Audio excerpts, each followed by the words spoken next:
Critic Derek Adams of Time Out said that this movie is most successful when it keeps to the tone of an insane fairy story set up at the beginning of the movie.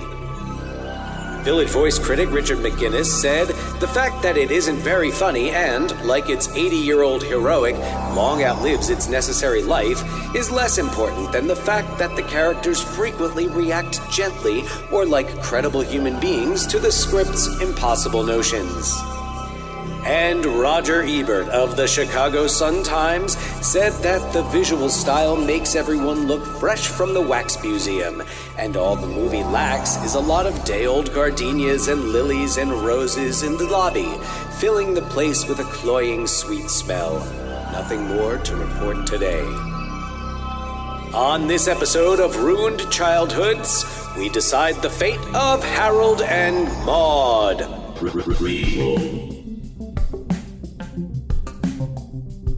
Sequel. Reboot. Which one will it be? It's the Ruined Childhoods podcast. Greetings, Starfighters! Hey everyone, it's me, John, and Dan is here too.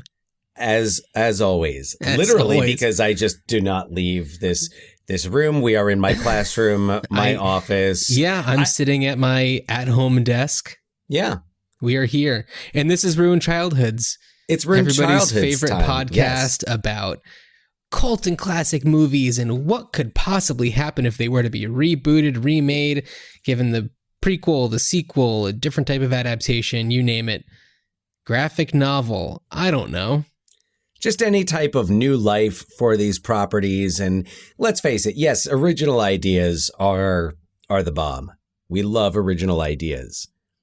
But that doesn't seem to be what the I mean, I guess now it's it's an even playing field, because even like big studio blockbusters aren't blockbusters. Yeah. And you've got as much of I think you've got more of a chance actually to make money with a smaller film.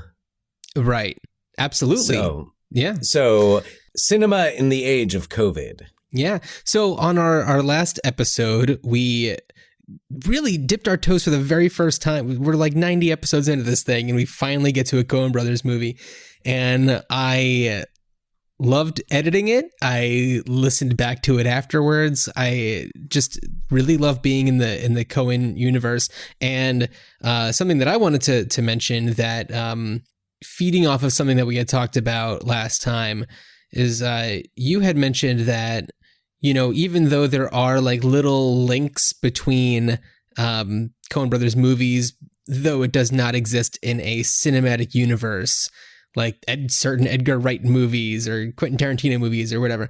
Right. Something that I heard on the Unspooled podcast, which just released an episode on Raising Arizona. So, of course, I had to listen to that. Yeah. Oh, wow. And Paul Scheer mentioned that High worked at Hudsucker Industries.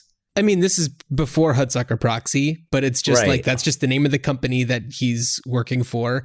I guess when he's drilling holes in metal, that's his job, I guess. But I guess that was Hudsucker Industries, which is a fun little link. And another thing that I noticed is that in the Fargo series, the way that the title comes up at the beginning of each episode, the word Fargo, it's like a black background and the letters are essentially cut out so that you see the scene behind it, and then you kind of push into the scene through the letters. And that's how they do it in Raising Arizona, which I listened to the Unspooled episode and I was like, oh, I should watch Raising Arizona. And sure enough, that's how they do that one. And I was like, okay, well, that is clearly an intentional move to as a nod. And and one other thing I wanted to mention about the Fargo series. I know, Dan, you haven't spoken in like 5 minutes. We've only been recording for 4, but you haven't spoken in 5. So the Fargo series is really special for me to watch because as a video editor, I really admire the way that it is cut. and I take a lot from that show and bring it into the work that I do. I don't do narrative editing, or I haven't yet, and I still find ways to incorporate some of the styles that are done both in the editing visually and also the music. So hats off to the editing, the post-production crew of the Fargo FX series. Yeah, it's a really well-made show, and I'm enjoying. I don't know how deep I am into season. I don't really look at the season episodes because it's usually just like play next episode, until all of a sudden I realize I've fallen asleep and missed 10 minutes, and then okay, I guess it's time to go to bed. So I've been watching, and I found another connection to the movie with the TV series in season 3 when one of Ewan McGregor's characters, he plays twins, but when Emmett, the parking lot king of the Midwest, he mentions the wealthier Stussy twin. Yes, yeah. He mentions Stan Grossman. Oh, does he? And mentions like bringing a deal, like checking a deal out with Stan Grossman and bringing it to Stan Grossman. So that made me think of like, when is he talking with David Thewlis, and then is that when David Thewlis goes into the whole thing about like, well, it doesn't really sound like you're the boss if you're consulting with this guy. No. He's just, it's just him and Michael Stuhlbarg. Oh, Michael Stuhlbarg. Oh, I love him. He is, another actor from the Coen universe. Yes, A Serious Man, which we just watched recently. That movie is incredible. Dare I say, Academy Award-worthy performance by Richard Kind. Richard Kind. Okay, the details that they have for Richard Kind, having to drain the cyst, like, his weird math that he has, like his notebooks. It's crazy. Yeah. Richard Kind is so good in that. Such a good movie. I need to go back to that again. But one more thing for Fargo and for the Coens in general is just thinking about their writing and thinking about what makes it stand out. Repetition. Their use of repetition of certain phrases, certain, in Fargo, whether it's the yeah, or the you ask Stan Grossman, like how many times do they say that? And it goes throughout all of their movies. Lebowski, definitely. Oh, brother, where art thou? We're in a tight spot. Shut the fuck up, Donnie. Shut the fuck up, Donnie. You're out of your element. Yep, you're out of your element. There's whatever with the whole Pappy O'Daniel thing. They always have like there's the same. It's kind of like the yes men who always have the same lines. It's almost like something out of like musical theater, like a Guys and Dolls type of show, but they do it to this point where it repeats so much throughout the movie. And there's oh brother, where art thou, with was it Tim Blake Nelson looking at John Turturro like, we thought you was a toad. Yeah, and speaking there's other movies where speaking of Tim Blake Nelson, we didn't talk about Ballad of Buster Scruggs. And the only reason why I didn't talk about that one in the list of schmucks, schmoes, and no good nicks is just because even though it's called the Ballad of Buster Scruggs, it's just little vignettes. There's little connection between them character-wise. And so I didn't really, because I'd have to rewatch the whole thing to really pick him out. But Buster Scruggs, kind of a no good nick. No good nick, I'd say. Yeah, from what I remember. I mean, I watched it when it came out, but not since then. I just remember him like singing. There was like a song, like he's singing that song, and then all of a sudden, you think he's like more of that like Alden Ehrenreich type character from Hail Caesar. Hail Caesar. And then you realize what he's singing about now. He just like runs around, like he goes shooting people. Yeah. And it's like, oh no, he's not a good guy. Yeah. Total no good nick. Yeah. Yeah. So unless there's anything else you wanted to talk about with Fargo, I'd love to. Oh, go ahead. I had one more reflection on the idea we were talking about of that Fargo is all about how far people will go for money. Okay. That was it. That's it. That was it. How far people will go. Yeah. From what I understand, the reason why it's called Fargo is just because Brainerd doesn't sound as good. But also, it's about how far people will go for money. Fine. That's fine. Okay. I'll let you have it. It was already a victory the moment that it came to me during the middle of whatever God knows else I was supposed to be doing. And when I was just like, oh, Fargo. It was such a, I figured out who Kaiser Soze is moment. Totally. Yeah. The coffee mug crashed. There could be something to it. I don't know. I did not go that far in researching. So people who are just tuning into this show, maybe because they wanted to listen to people talk about Harold and Maude, this is your moment. We're 10 minutes into this. This is your time. We're talking about Harold and Maude, the 1971 Hal Ashby classic. This is his second film, I believe, second feature film.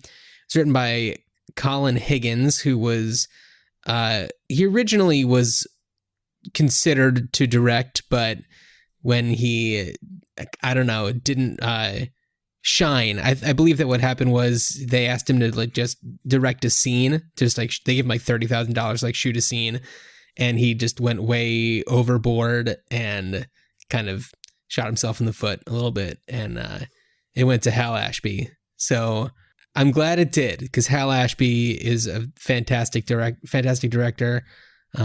Huge fan. And a lot of the things that I'm going to mention are things that I heard Charles Mulvihill talk about, who he was one of the producers. He talked about it on the commentary track on the Criterion Blu-ray. I learned a lot from listening to that. Definitely pretty interesting. Oh, that commentary wasn't offered on Prime, Amazon Prime, where I streamed it. Yeah, this is, up until the other day, my only Criterion Blu-ray. I have some Criterion DVDs, but actually, this is something that we never have talked about. But we're watching a lot of movies that are pretty older that we haven't seen since we were much younger. This is our probably first time seeing most of these not on VHS or in crappy resolution, in actual. For some of them, yeah. I'm talking anything that wasn't theatrically that we saw in the theaters. Pretty much. And, unless it's a regular one that is streaming that we watch regularly, but, No, yeah, the things that, from back in the day. Yeah.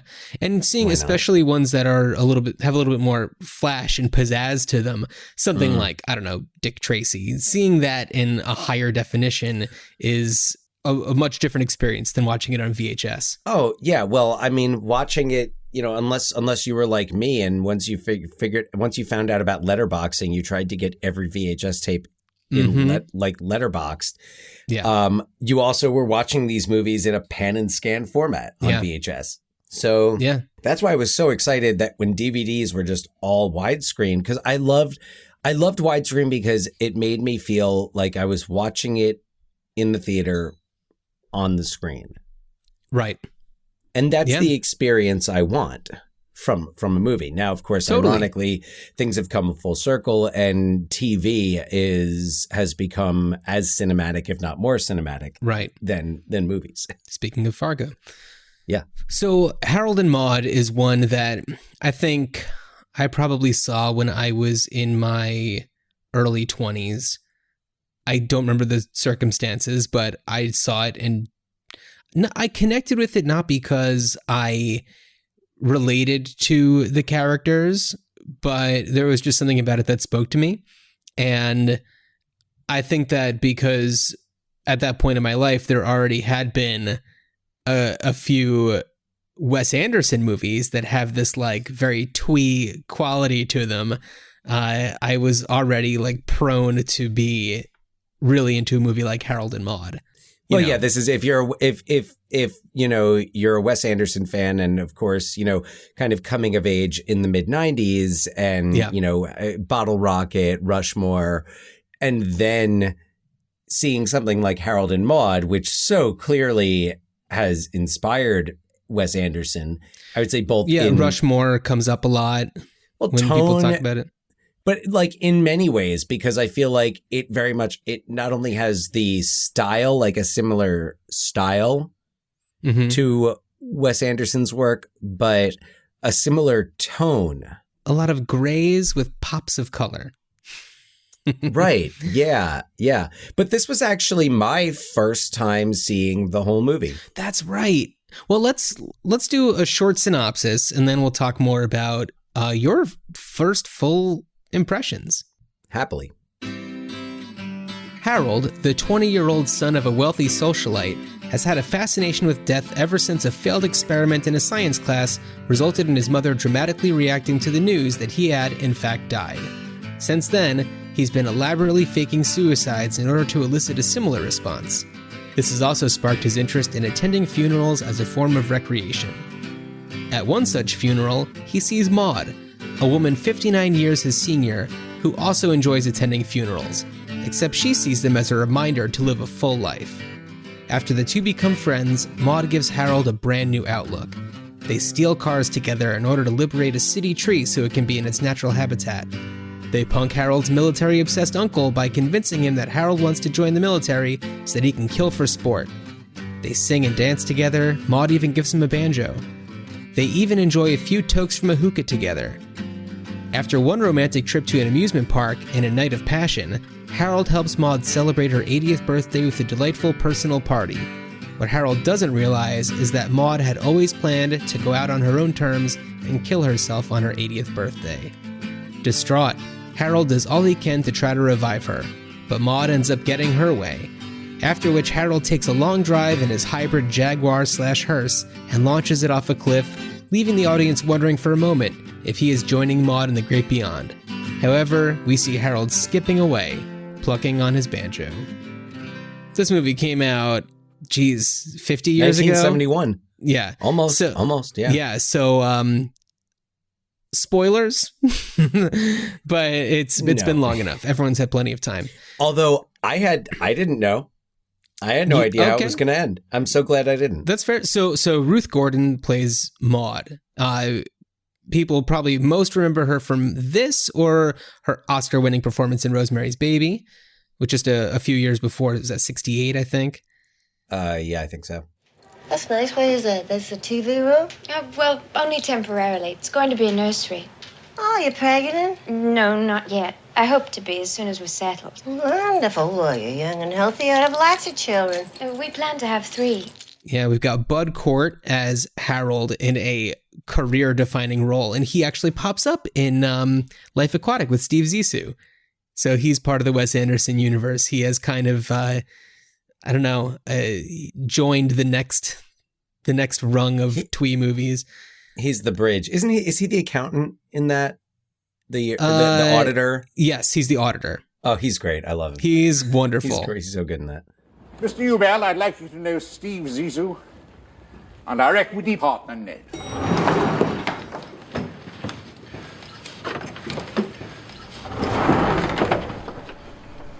I hope you're not going to bust our chops, Bill. Why would I do that? Because you're a bond company stooge. Well, I'm also a human being. All right, I take that back. Yeah. Let's have some teamsmanship. Vivian Pickles is so good as Harold's mother, who's just totally self-absorbed. We'll talk more about the computer dating that she does. And as the highway patrolman, Tom Skerritt. You love to see Tom Skerritt. It's always nice to see Tom Skerritt pop up on my screen. Yeah. So I just mentioned the computer dating thing. I'll just talk about it a little bit. So while all of this is happening, Harold's mother decides that it's time for him to find a bride. And so she signs him up for a computer blind dating system. And she's going through the questionnaire and she's just answering for him / herself. Oh no, I don't think that would be good. Do you think there's that one question about, do you think a woman could serve as president? Oh. And oh no, you definitely don't think that. Yeah, I'm going to put in the entire clip right now. Oh, wonderful. It's so good. Are you uncomfortable meeting new people? I think that's a yes. Don't you agree, Harold? Should sex education be taught outside the home? Oh, I would say no, wouldn't you, Harold? Yeah, we'll give a D there. 3, should women run for president of the United States? I don't see why not. Absolutely yes. Do you remember jokes and take pleasure in relating them to others? Now, you don't do that, do you, Harold? No, absolutely no. Do you often get the feeling that perhaps life isn't worth living? What do you think, Harold? A, B? Oh, we'll put down C, not sure. Is the subject of sex being overexploited by our mass media? That would have to be yes, wouldn't it? Is it difficult for you to accept criticism? No. We'll mark D. Do you sometimes have headaches or backaches after a difficult day? Yes, I do indeed. Do you go to sleep easily? I'd say so. Do you believe in capital punishment for murder? Oh, yes, I do indeed. In your opinion, are social affairs usually a waste of time? Heavens, no. Can God influence our lives? Oh, yes. Absolutely, yes. Does your personal religion or philosophy include a life after death? Oh, yes, indeed. That's absolutely. Did you enjoy life when you were a child? Oh, yes, you were a wonderful baby, Harold. Do you think the sexual revolution has gone too far? It certainly has. Do you find the idea of wife swapping distasteful? I even find the question distasteful. So another thing that's great is Harold sees a therapist, and at each session, they are dressed identically. Did you notice that? Yes. It's never mentioned, but they're always wearing suits and ties, pocket squares, the whole nine, but they're dressed exactly the same. And I love that. I wish that there was some sort of, and from what I understand, there's no real reason behind it. It's just that like the art director or costume designer just thought it would be funny and they just went with it. It fits with the style of that movie, but I would also buy, I'd also buy it that somehow Harold is planning this and doing it just to like screw with the therapist. It kind of tracks with his ability to set up elaborate things that don't make any sense. Like they almost seem unreal. Like the way that he stages these suicides, they seem like impossible for somebody to fake, especially like a 20-year-old kid on their own. He puts a lot of imagination and resources into these things. He doesn't half-ass it. Yeah. But yeah, the whole computer dating thing is so funny. Ridiculous. And the mother is it works because she's so removed. And so, I mean, it's the first, it's the introduction, and it's the first thing in that, the first time you meet her in the beginning of the movie. When she walks in, he's hanging there. And, as the audience, if you're seeing it for the first time and you don't know, you think he's just hung himself because you're watching. And I love the way it's shot. It's shot beautifully. It is shot, so beautifully. There's a lot that's beautiful, but I want to go back to something that you mentioned about how that it's never mentioned why he dresses up like the therapist. And that is a strength of this movie, is that it lets things be, and it lets the audience. Well, there's a magical realism to so many things. The suicides, they're like the way that he is hanging. There doesn't seem to be a rig or anything. It just seems like this is just what he. I mean, the chopping his arm off during the second blind date is. He'd have to have some very quick sleight of hand to make that work. The harikari in the third blind date is the only one where you really see the fake knife. But that one's great. I love it because she's totally into it. She's totally into it. Well, she's this actress and takes herself very seriously. She's an actress, of course she's freaky, yeah. And what I love about that one is like, you can tell that Harold is kind of like, he kind of likes her. because Yeah. she's so out there, and it's like, had it not been for Maude, maybe he would have explored this relationship. But she definitely made him think a little bit. And then the first one, he sets himself on fire outside. And yeah. So anyway, there's That this is magical realism also- when they're in, I keep on trying to call her Ruth, when they're in Maude's home, which is a train car, which is awesome. She starts playing the piano, and then she gets up and starts dancing, and the piano's still going. And it just tracks. There's something about this world that doesn't all make sense. Well, it's a slightly skewed universe, a lot like Wes Anderson's movies, where they are set in this slightly alternate world. Like I think about Tenenbaums and right, Grand Budapest Hotel, Grand Budapest Hotel, definitely. And I would say to talk about other Hal Ashby films, I would say Being There as well. And I'm sure we'll talk about Being There some other time. Yeah. But it also has this it's established so clearly, and it's in Harold and Maude, it's established right from the beginning that you go with it. Oh, totally. Yeah, But it's the kind of thing where in any other movie these things would come up in like the IMDb goofs section, and it's like, nope, no, totally intentional. Who cares? Yeah. One really powerful moment, and I loved this was what made me say like, oh, it's so great because they say all they need to say without saying it, is when he sees the number tattooed on her arm. Yeah, it lasts for half a second. It's never brought up, but yet as a viewer, it adds so much depth and context to her. It makes a lot of sense why she embraces life and looks at death as inspiration to live a full life and to do things on her own terms, because that was taken from her.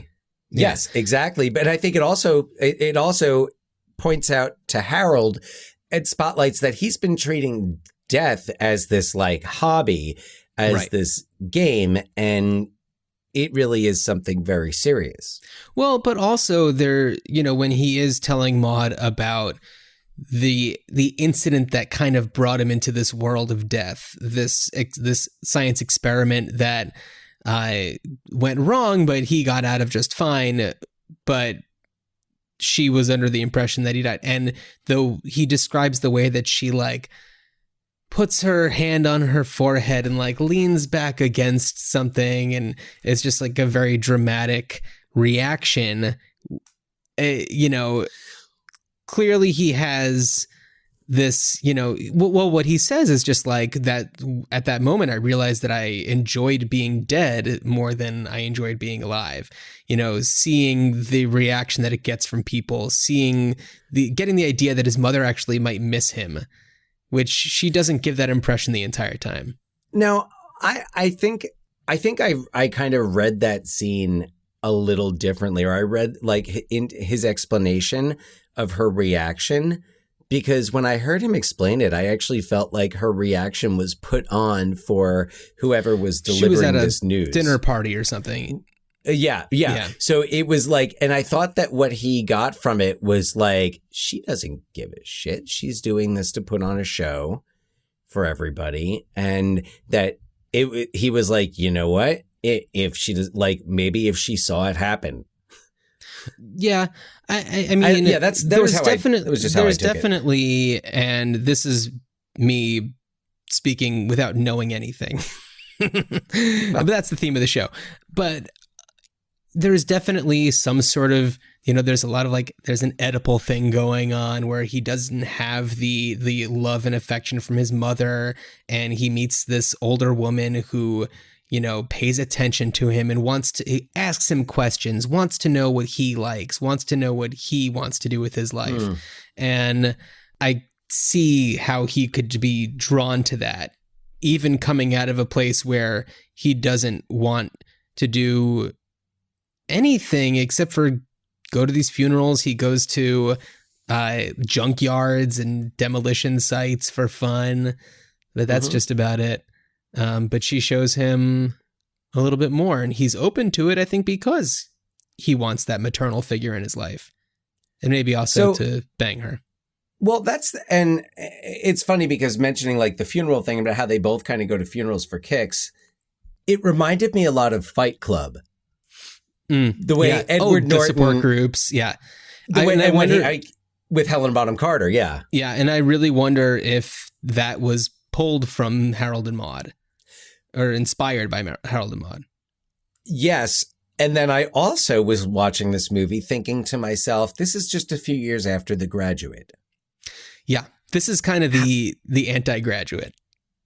It is, well, yeah, because, and this kind of leads up to my, a question that I want to get your take on, because it's the anti-Graduate, because in The Graduate, Benjamin's just kind of, wrapped up a lot in himself and is using, whether it's Mrs. Robinson or Elaine, kind of using them.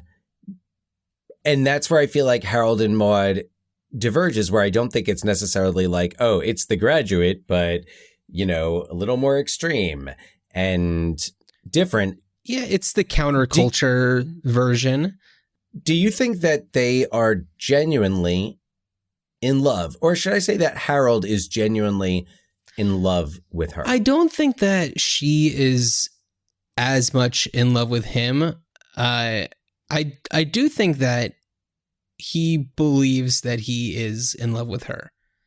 And I say that because, clearly love is a complicated thing. And for him, that's what's important to him, is the things that she's drawing out of him. This is something that I learned from the commentary track, but if you look at his complexion going from the beginning of the movie to the end, he starts off extremely pale. And as he spends more time with her, color comes into his face. He's alive now. Like he actually his clothing too. Yeah, he wears a lot of lighter colors and fun patterns and things like that. And but yeah, and I think that being in love with her doesn't, I don't know if that's necessarily the most important thing. Clearly they do love each other. They care about each other a lot. Yes. And even if whether they are in a relationship or not, I don't think that that's as important to Harold as her being kind of his Sherpa and, bringing him out of this coma that he's been in. Yeah. And yeah, I don't know. I think it's really lovely. There's the moment after the carnival or whatever where he, gives her the thing and says Harold loves Maude, and it was beautiful. Yeah. It was really what did beautiful. you think? So what was the moment where you had in the past ended it? Like what was it that you hadn't seen until recently? I just always fell asleep. And honestly, and it's just, is it the amazing Cat Stevens soundtrack that lulls you to sleep? It is so pleasant and calming. Yeah. And I think that's part of it. I think another part of it is just the general mood and pace of it, where it's the kind of movie that especially if you're trying to watch it at night after a long day of work, it's a little bit harder to stick with. So, but whereas in the past, I never really I would come back to it and try to start it over again and then bottom out. I would get to where he meets Maude, but really not really? I would say not further than 30 minutes. Yeah. Not even really to the first date. It's a little bit of a challenging movie to get into. Yeah, well, early 70s, it's not there's not a lot of action to it. It's it's definitely a thinker. It's, one that you want to just absorb. And if you're not in the right mode for it, then it's not going to click. But, but I love, this is your homework. I love movies from that era. Sure. And it's just one of those movies that it's also kind of hard to, if your brain is kind of trying to categorize it, it's really difficult to, and it takes some time because it has this mix, like you mentioned, that magical realism. There's that mix of the absurdity, like the character of the uncle, who's practically something out of Dr. Strangelove. I was just going to say Dr. Strangelove. Yeah, so he's missing an arm and he has his uniform, the sleeve to his uniform, kind of like just so, like fastened in a certain way. And when he pulls on a cord by his medals, it pulls the sleeve up into a salute. It's brilliant. Very Coen Brothers, actually. Very Coen Brothers and very Dr. Strangelove. Yes, absolutely. Yeah. And yeah, his character is nuts. And just to add on, talking about the magical realism, Harold does break the fourth wall. He looks at the audience at one point. He gives them a little sideways smile after the first computer date. And that's great. So it's just another way of letting you know, like, this isn't like other movies. No, but another important aspect of the uncle's character and the military is that this movie is being made and released during the Vietnam War. Mm-hmm. And it has, Harold is worried he's going to get drafted, or that he's going to go to Vietnam. And even though it's another one of those things that's not mentioned, but there's just enough in there that you know that Vietnam is definitely a presence hanging over this movie, and that same idea of life and death. And so much of the country was experiencing that through Vietnam. Yeah. Hal Ashby, staunchly anti-war hippie. If you see a picture of the dude, you're like, oh yeah. Actually, he shows up in Harold and Maude, just in the carnival scene. There's just a shot of him, just this weird hippie staring off. That's him. Yeah. No, very, very anti-war, but so clever to make a film that comments on war without really commenting on war. Well, I mean, they are commenting on war only in that scene where Harold's mother is going to send him off to his uncle to get him to join the military, and because she's through with his antics, and he is overly zealous and is like so excited about, killing people in hand-to-hand combat and taking ears as souvenirs and making necklaces out of them and stuff. And then Maude is over there with an anti-war sign, and he goes up to her and is yelling at her, and she just falls through a hole in the ground and disappears. It's so weird. Yeah, that's so weird. That's another one. Doesn't make any sense. She's bone dry when we see her next. Right. Yeah. And absolutely fine. Yeah. And she's 80. So Ruth Gordon rules. Joe falls back, a neat red hole in the middle of his head. Only one thing kept going through my mind. Kill! Kill! For Joe and Mac and all the rest of the guys! Kill! And then there was a blinding flash. And I woke up on a stretcher. Did we hold? I asked the medic. Yes, sir, he said.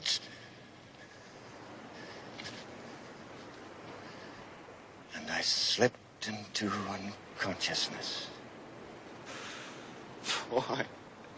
Wow, that's a terrific story, sir. Well, you'll have stories like that to tell of your own someday, Harold. Do you think so, sir? Sure you will. Gee, I never dreamed it could be that exciting. That's the most exciting thing in the world, Harold. To pit your own life against another. Yes. To kill. The taste of blood in your mouth. The moment of truth. Another man's life in your sight. Yes. That.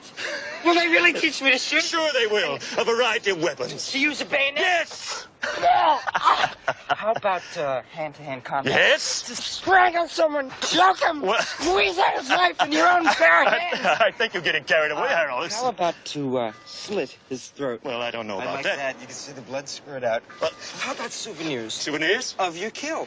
Eyes, ears, nose, scalp, privates. Harold! Hey, What would be the chance of getting one of these? Boy, to think I could maybe make my own. Harold, that's disgusting. It certainly is. Madam, who are you? I am petitioning for peace. Parasite. And I came out here to speak. Crazy parasite. Tommy bastard. Harold, Get the hell calm out of down. here. Don't you talk to me like that, you little foul Traitor. degenerate. Remember Nathan Hale, right? Harold, calm down, She's madam, a please. commie pig. And we're Don't going to nail you every last advise one of you. me. You'll all end up like this. Oh, Just like this. Phil. Harold. Phil. Ooh, give me that. I'm going to throw that in the sewer where it belongs. Madam, please. She took my head. She took my Now calm down, Harold. She took Harold, my calm head. down. Harold. I'll kill her. I'll kill her. Harold. Madam, give back the head. Let's have no trouble. Harold. Madam. Harold. Damn you. That's a murder. You kill her. I'll kill you. Harold. I'll kill you, bastard. I'll kill you. I'll kill you. Harold. Stop that. Harold.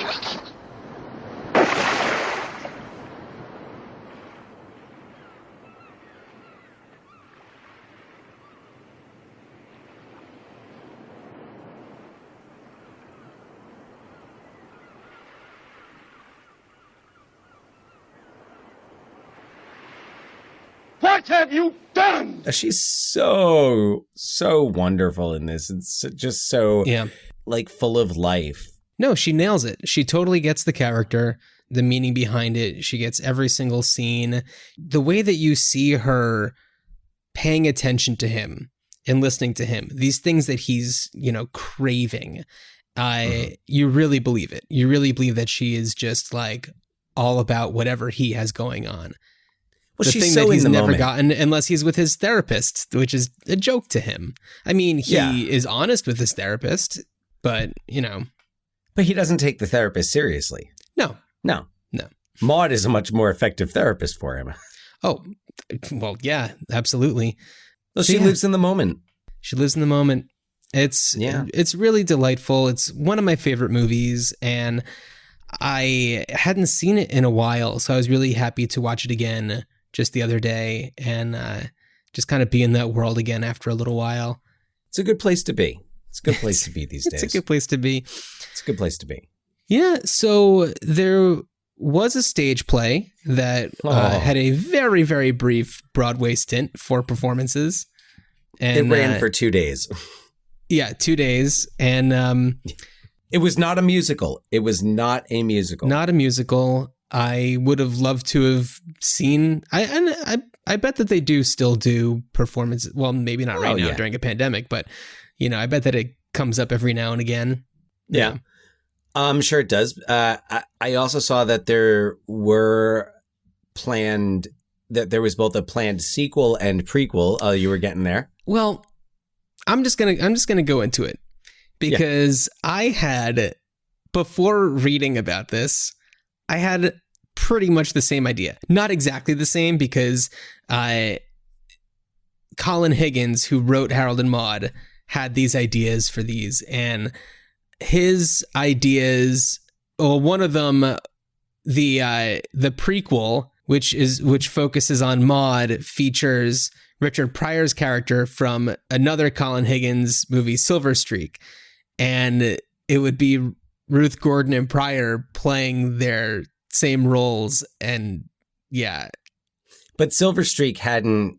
I don't know when this was. Oh, I guess 1978 was when Silver Streak would have already been out. It was in the 80s. 76 was Silver Streak. Yeah. So, right. So in the Colin Higgins cinematic universe. Yeah, exactly. So Colin Higgins, this is from Wikipedia, expressed interest in 1978 about both a sequel and a prequel to Harold and Maude. The sequel, Harold's Story, would have Court portray Harold's life after Maude. Higgins also imagined a prequel showing Maude's life before Harold, Grover and Maude. Had Maude learning how to steal cars from Grover Muldoon, the character portrayed by Richard Pryor in Higgins' 76 film Silver Streak. My ideas, which I did come up with before this, were 2 movies, Harold, and then also Maude. Oh. So it would be, and it's possible that it could be done where like maybe they are the same movie and they like kind of flip flop between the two. But I think it'd be cool if there was a movie called Harold and a movie called Maude that came out the exact same day, you know, and Harold, my vision for Harold would take place kind of present day. He's the same age as Maude was. And I was thinking that maybe his mother is still alive, but very, very old and like, you know, about to die. And he wants to show her what it really means to live because she's never really felt like she's always had a fake life, you know? Yeah. So he wants to show her in the last, you know, years or months or whatever of her life, how to really live. And then I thought that maybe it could be possible that he would have ended up with Sunshine, his third computer date. That was, I was curious about that. I thought to myself, well, you know, maybe, you know, after the car goes off and Harold's strumming on the banjo, which, by the way, that ending totally worked for me. And even though when I saw the car go off the cliff, I thought to myself, well, okay, he's like, that was all he had to, and I accepted it that way. But I liked the way that it ended with him. He and chose I thought life. to myself, Trainspotting. Hey, Trainspotting. I knew you'd get that. Choose life. Yeah. I was also looking at Trainspotting things earlier today. So Ewan McGregor on Fargo, you mean? I was no, I was looking. Yeah, you know what? There was a tweet that I felt I needed to respond to, and it was asking for your favorite underwater scene. So, of course, I thought of Ewan McGregor swimming, diving headfirst into the toilet. So that was where I was in that Trainspotting. I can't watch Trainspotting anymore. I have trouble watching Trainspotting. It's a hard watch. Now, it's intense. It's really intense. And yeah, it's kind of like how famously intense. It's kind of like how I can't watch Boogie Nights after the like New Year's 1980. Oh, okay.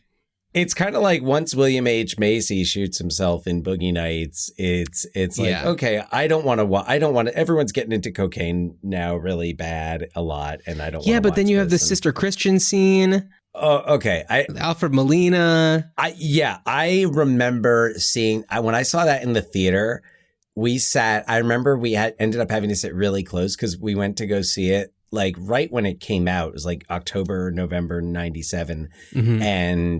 Or maybe even September. I don't remember, but I remember we were sitting towards the front and definitely intoxicated. and that scene with Alfred Molina was so damn intense. Yeah. And it's I felt, and especially because I was sitting so close to like the big screen and I was like, I feel like Mark Wahlberg right now. I can't get out. And this is really intense. Oh my God, that scene is brilliant. Yeah. All right. So sorry, you were starting to say about how the ending worked for you. Well, was there something else that you wanted to mention about that? No, I feel like it's also, I think there's kind of like the cliche of the car, the truck or whatever goes off the cliff, but they jumped off, like Indiana Jones in The Last Crusade, when, they're fighting on the tank and the tank goes over the side and they're all, Sean Connery and Denholm Elliott and pour one out, Sean Connery. Yeah. Oh yeah. Pour one out for Sean. And, they all think that Indy, fell off the cliff, and then he's standing there with them.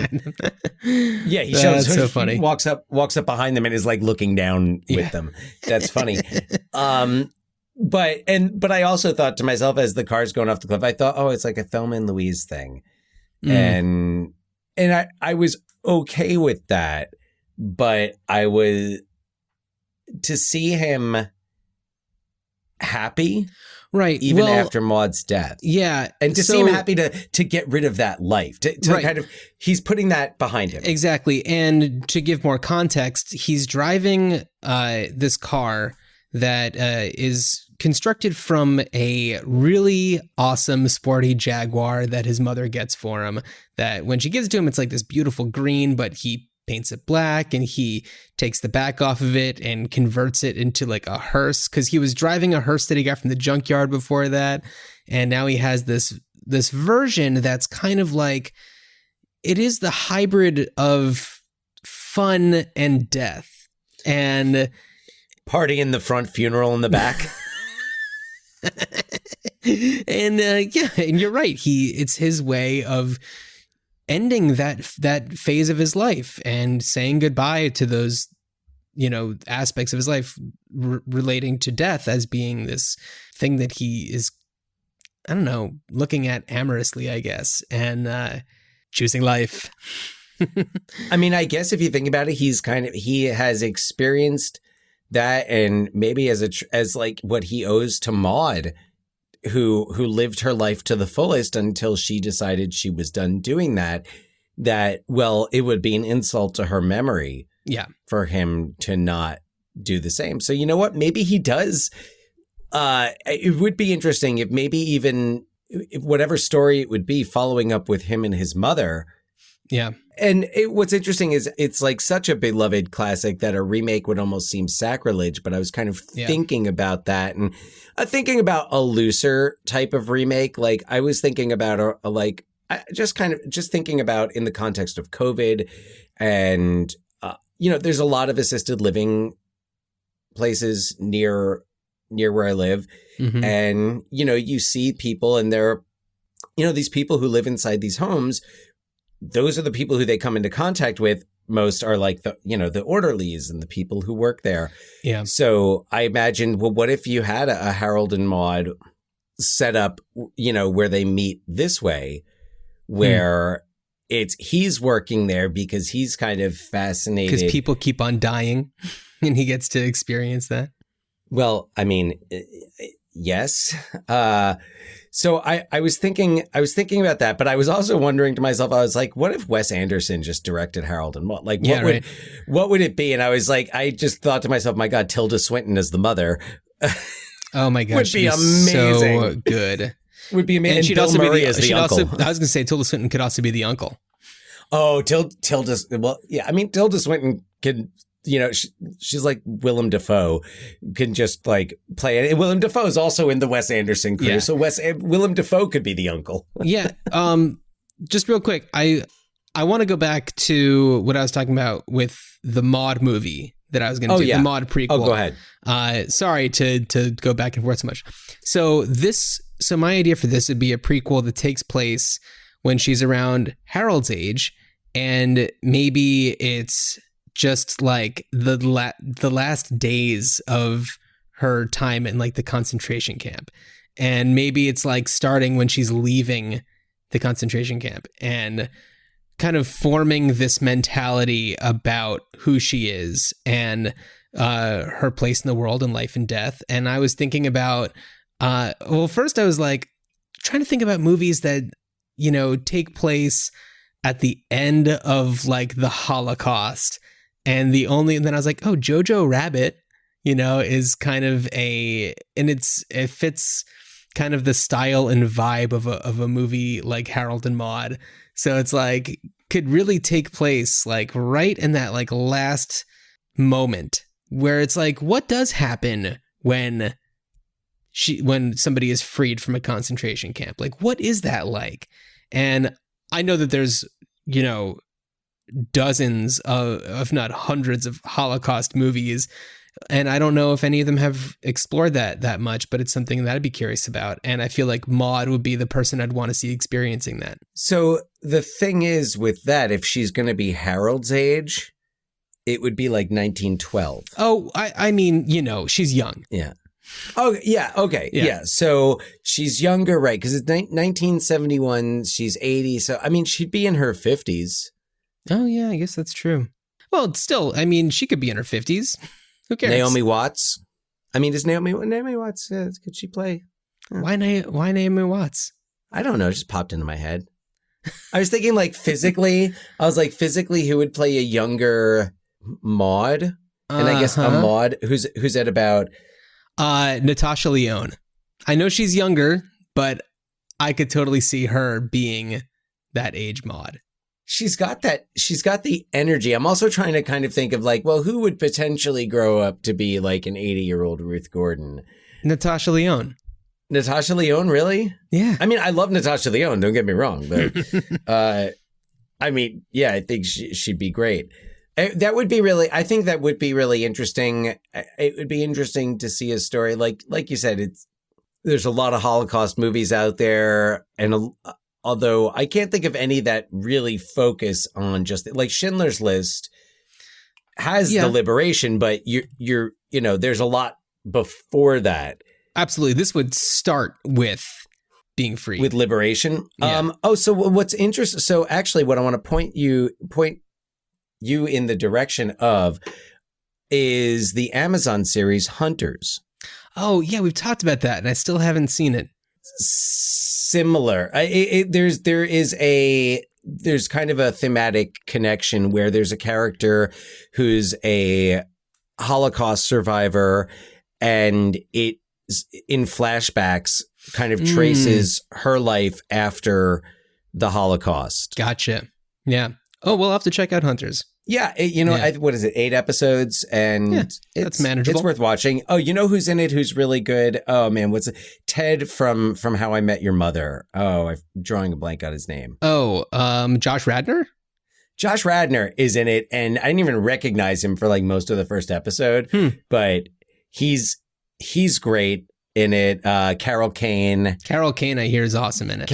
Carol Kane is awesome. Saul Rubinek is in it. So some great character actors who pop up. But Hunters was worth watching and has that connection to what does especially a strong and willful person do after being both while in a concentration camp, but also liberated. Like they show some of the stuff of like when she's in a refugee camp and like what goes on in the refugee camp after that, because that was what happened. Sure. Yeah. That was where they went. So that would be, of course, not the same, but having Maude, I was trying to think of, just kind of like who would be good Maudes. Like who would I want to see play Maude if they ever did it? And it's also hard because these days actresses who might be around the right age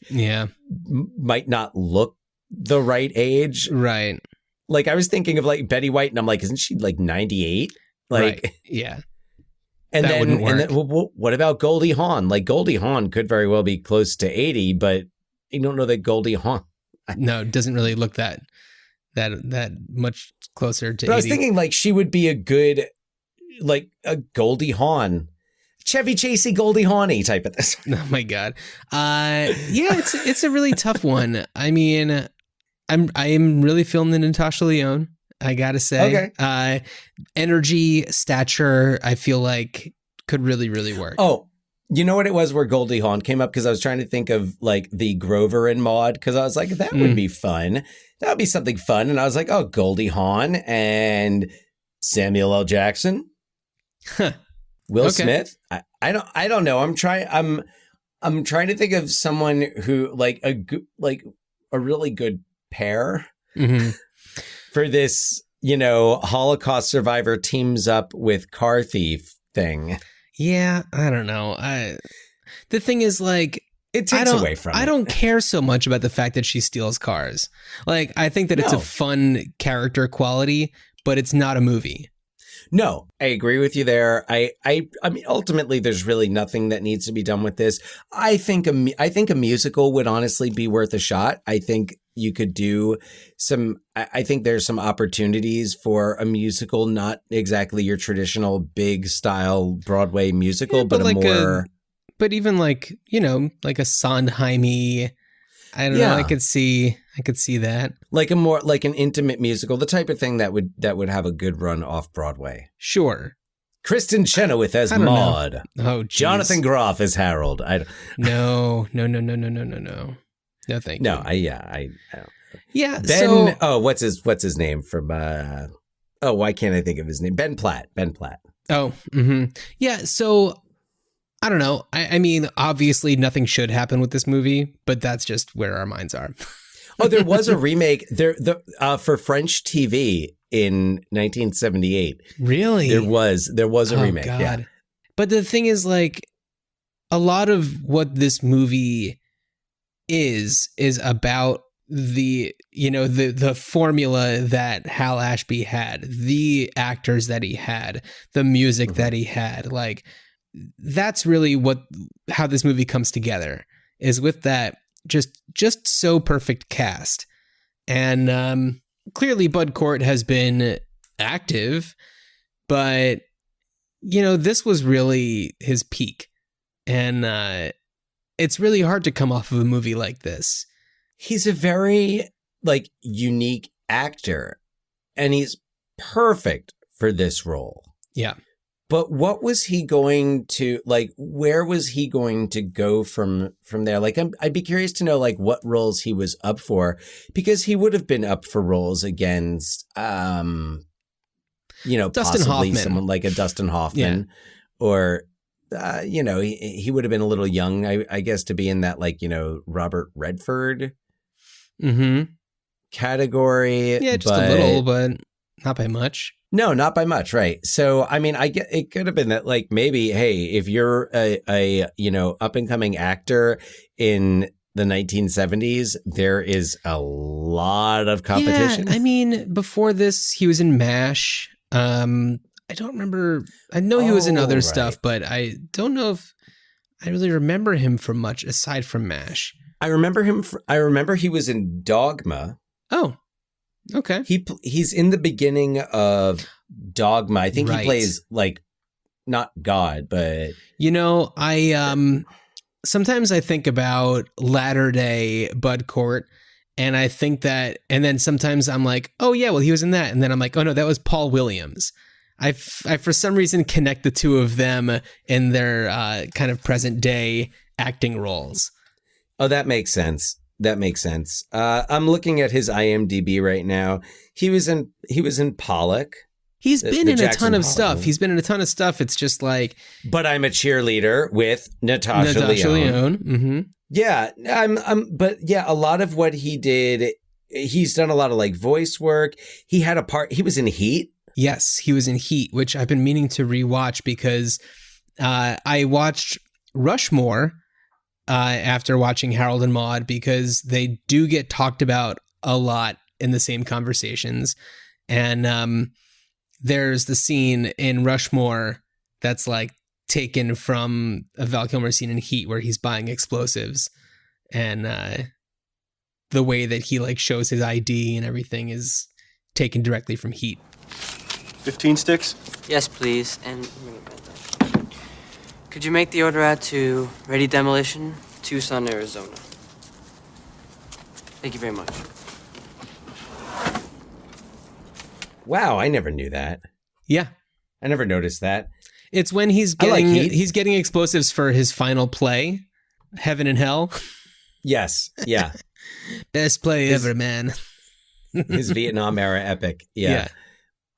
So good. But a lot of that movie, some other Wes Anderson movies, get so awkward and kind of emotionally. I get so frustrated at times watching that. Well, I mean, Harold and Maude, it's the story of a seriously May-December romance. Maude is the genesis of the manic pixie dream girl, this this magical presence that enters a lost boy's life and changes his world. And in Rushmore, he wants it to be a May-December romance, and he wants this woman to, fix all of his problems, but she won't. And I don't know, antics ensue. But Jason Schwartzman in Rushmore does have a very Bud Cort in Harold and Maude quality. Yeah. And I've always been a big Jason Schwartzman fan. I think it started with Rushmore, and then I got into, his music with Phantom Planet and then Coconut Records. And I feel like I just kind of followed everything he did after that, even the weird stuff. I remember going in, it was, I think 2000. And so I was still in high school, but I went into New York by myself to go see the movie CQ, the Roman Coppola movie, with Jeremy Davies, and Jason Schwartzman had a small role in it. And I was I'll go, way out of my way to go see this movie that's in like a basement movie theater somewhere because it's the only place where it's playing. And there's so many of those great small movie theaters in New York. Yeah. Oh yeah. That I really hope do get to come back. Sure. Mm-hmm. And I hope that they're not already gone. Like the Village Cinemas East off Union Square, I've gone to see some foreign films, some independent films there. It's just like, it's that movie going experience that you don't get when you go to the multiplex. Totally. Yeah. Yeah. Yeah. Reminded me of the Westfield Twin. Oh yeah. Well, and also, when I lived in Philadelphia for a time, I worked at it was called the Ritz 5. I don't know if it's still called that anymore. It was bought out by Landmark Cinemas. I think shortly after I left Philadelphia, but the Ritz theaters in Philadelphia were known for showing the smaller movies, which was really exciting. I have a lot of fondness for my time working there. And and it was probably around that time that I saw what we're going to be doing for our next movie. Are we ready to talk about that? I'm very much ready. This is a movie I'm very grateful for. Yes. And yeah. Oh, go ahead. Sorry, we didn't talk about how this is our month of movies that we're grateful for. Yeah. Just before we move on, Harold and Maude, I am very thankful for. It kind of ushered me into, I'd say, 70s cinema, but also the work of Hal Ashby. It was maybe one of the first movies where I just felt a strong connection to it. It just spoke to me and really got me more into watching movies and loving movies. And that's kind of why I'm thankful for it.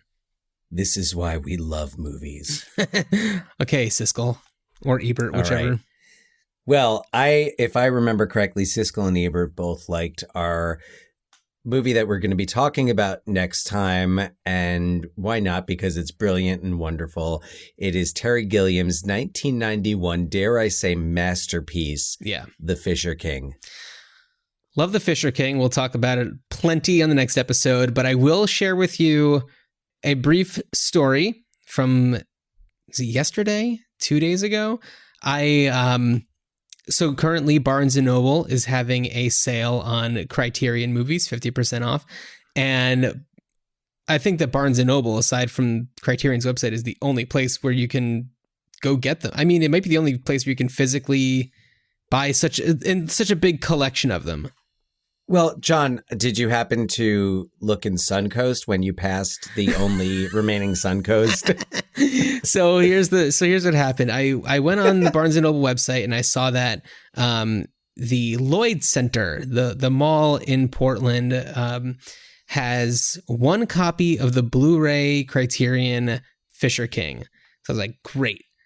I buzzed over there, and I hadn't been in a mall in a long time, especially during COVID times. Being in a mall is really weird. So many empty shelves of stores, no kiosks or anything, very few people, but there it is, the Suncoast Motion Picture Company, living and breathing. It was so funny. I went in there and I was like, some things are exactly as I remember them. They did not have the square stills along the ceiling that I talked about in the last episode, but everything felt exactly the same. There was a rack of like hats with like movie and TV show themes, and one of them was like a Dunder Mifflin hat, and I was like, who is now in 2020 wearing a Dunder Mifflin hat? I walk around the corner, there's a guy wearing a Dunder Mifflin hat right there. So many, I mean, I think The Office is more popular now than it was when it was actually on. Yeah, that's possible. Popular, I don't know. It's just so funny to me that like these things are being sold new and probably very regularly at Suncoast. So anyway, so COVID has not affected the. No, what is like it with Twinkie. Oregon? Tell him about the Twinkie. What is it about Oregon where, so you've got like the last remaining Blockbuster, and I don't know if this is the last remaining Suncoast, but I'm just going to call it that. I'm curious. I'm going to try to look it up. Yeah. So, yeah, I'm trying to think of where I've gotten Criterion, because I think all my Criterion, I don't have that many Criterion collection. Actually, as we were discussing, I apparently only own Terry Gilliam films in their Criterion editions, but just online and I guess like used DVD shops. Yeah. So Suncoast, by the way, is now owned by FYE, For Your Entertainment, which I didn't know still existed. So I don't know how many Suncoasts there still are. But anyway, so I'm at the Lloyd Center. I go to the Barnes & Noble. I'm going through all of the movies, the Criterion movies, and going through the Fs. I see the DVD for Fisher King, but not the Blu-ray. Go back on my phone, look, it says the Blu-ray's there. And I go up to the guy working there and I was like, yeah, it says online that you have this. And he's like, I just sold it. So I ask him, like, are there any other locations nearby that have it? And he says that there's one, there's this place called Clackamas Town Square. It's another mall. It's like a 22-minute drive. So I was like, all right, they have a copy. I'm going over there. And it's far out of the way from where I live. So I get there, I go to the section, I'm flipping through the Fs, don't see it. Ask a guy there, and we go back, and somebody had put it like in the, like between the G's and H's. So I was just like, oh my God, heart attack. So I pick that up. I get Being There also. And so here's something funny. I have Barnes & Noble gift cards that otherwise I would never use because I like to buy things like locally whenever I can. And Criterion videos, for the most part, aren't something that are like a ma and pa shop kind of thing. So I was like, I feel okay about getting these with these gift cards. And get up to the counter. I use them. I've got like $5 left on a little Happy Hanukkah gift card that I've had for who knows how long. And I think to myself, I'm only going to lose this.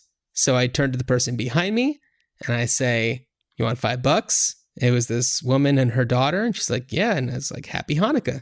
And I went on my way.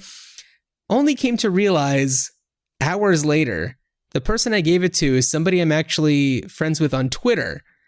And did not put the piece, never met in person. Put the pieces together and was like, wait a second, that was you? Did this person just like they tweeted something about? Yep, she tweeted some like not even about that, but like something with the books that she had, and I only saw her when I handed her the gift card, but people are wearing masks and everything, and it just like kind of dawned on me, and I was like, I know that she lives in Portland.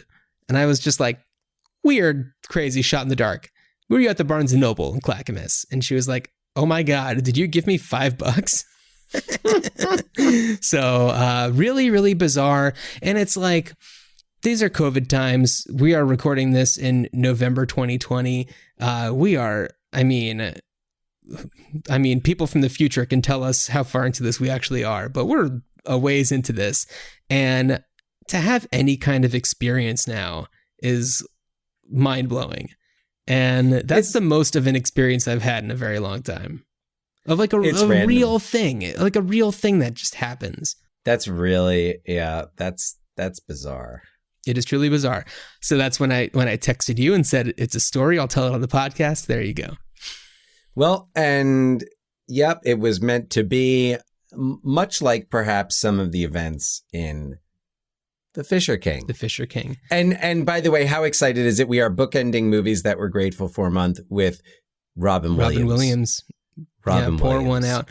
Dan, as you drive your Jaguar hearse off a cliff, I wish you a good journey. Good journey.